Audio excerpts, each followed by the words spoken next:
اب منت کا معاملہ تو بخاری مسلم میں حدیث ہے کہ منت ماننے سے کسی کی مصیبت نہیں ٹلتی، کنجوس کا مال نکل جاتا ہے۔ کوئی شخص کی منت مانتا ہے کہ میرا فلاں کام ہو گیا تو میں اتنا کھانا اللہ کی راہ میں صدقہ کروں گا،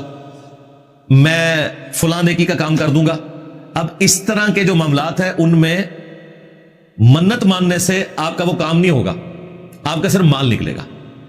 منت ماننے سے کبھی بھی کسی کی مصیبت نہیں ٹلتی، لیکن اگر کوئی منت مان لے تو اسے پورا کرنا ضروری ہے۔ البتہ اگر کوئی ایسی منت ہے جو آپ پوری نہیں کر سکتے یا وہ منت گناہ کے کام سے متعلق ہے، مثلا میرا بیٹا ہوا تو میں 1 سال کے بعد اس کی چٹیاں منڈواؤں گا فلاں مزار پہ جا کے، زمانے جاہلیت میں کسی نے قسم کھا لی، اب وہ توحید پہ آ گیا، اسے احساس ہوا، تو بھائی وہ منت آپ نے پوری نہیں کرنی ہے، وہ اللہ کی نافرمانی میں ہے۔ لیکن چونکہ وہ غلط منت تھی، اس کی پینلٹی آپ کو پڑے گی، آپ کفارہ ادا کریں گے اس کا، وہی والا جو قسم والا، سورۃ المائدہ کی آیت نمبر 89 والا، اور اس منت کو پورا نہیں کریں گے۔ وہ مسلم شریف میں حدیث ہے، ابو داؤد میں حدیث ہے کہ کوئی ایسی منت نہ مانو جس پہ تم قادر نہیں ہو یا مشکل ہے۔ مثلا کوئی کہتا ہے روزانہ 1000 نفل پڑھوں گا، منت تو مان بیٹھا اس ٹائم، اب پتہ چلا کہ یہ تو میں کر ہی نہیں سکتا، یا ایون روزانہ 2 نفل فالتو پڑھنا بھی کئی لوگوں کے لیے مشکل ہو جاتا ہے، تو آپ منت توڑ دیں، اپنی کفارہ ادا کر دیں۔ اور اس حدیث میں ساتھ یہ ہے کہ نہ کوئی ایسی منت مانو جو اللہ کی نافرمانی کے کاموں میں۔ اس طریقے سے ابو داؤد میں حدیث ہے، ایک صحابی نے نبی علیہ السلام سے عرض کی کہ میں نے منت مانی تھی کہ مقام بوانا پر میں کچھ اونٹ اللہ کی راہ میں نحر کروں گا، تو نبی علیہ السلام نے فرمایا کہ دیکھنا کہیں وہاں زمانے جاہلیت میں کوئی میلہ تو نہیں لگتا تھا، اس چیز کا خیال، یعنی زمانے جاہلیت میں بھی اگر کوئی میلہ لگتا تھا یا کسی بت کی پوجا تو نہیں ہوتی تھی وہاں پہلے، اب نہیں، پہلے ان کا نہیں یا رسول اللہ ایسا نہیں تھا، تو آپ نے فرمایا تم اپنی منت کو پورا کرو۔ یہ ابو داؤد کی حدیث اس بات پہ گواہ ہے کہ جہاں پر اللہ کی نافرمانی کے کام ہوتے ہوں وہاں پہ اللہ کے نام کی منت بھی آپ پوری نہیں کر سکتے،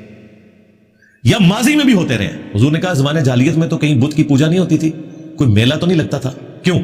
یہ نہ ہو کہ تم وہاں جا کے دیکھیں دو اور لوگ کہیں کہ جی فلاں بزرگوں کی، شاہ صاحب کی یاد تازہ ہو گئی ہے، ظاہر ہے وہ دوبارہ سے رینیو ہو گیا۔ اب مجھے بتائیں جہاں زمانے جاہلیت میں خلاف شرع کام ہوتے ہوں، بعد میں ختم ہو چکے ہوں، وہاں پہ بھی اللہ کے نام کی آپ منت نظر نیاز نہیں دے سکتے، اور جہاں آج تک برائی کے کام ہو رہے ہیں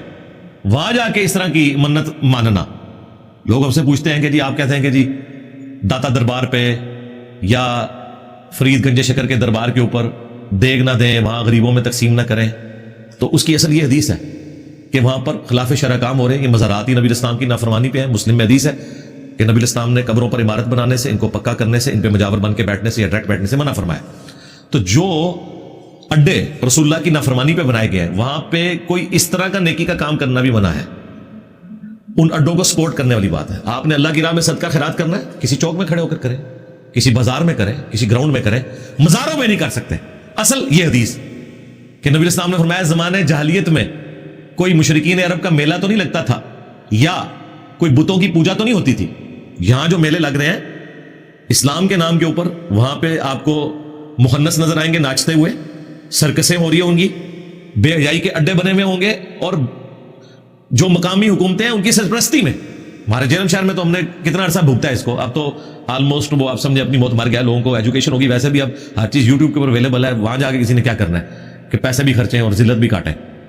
تو یہ بڑا کرٹیکل مسئلہ ہے، اس لیے میں نے قسم اور منت کے حوالے سے تفصیلاً گفتگو کر دی،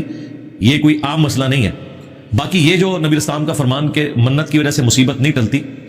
تو پھر اکثر لوگ پوچھتے ہیں کہ پھر ہم کیا کریں؟ صدقہ اور خیرات کریں۔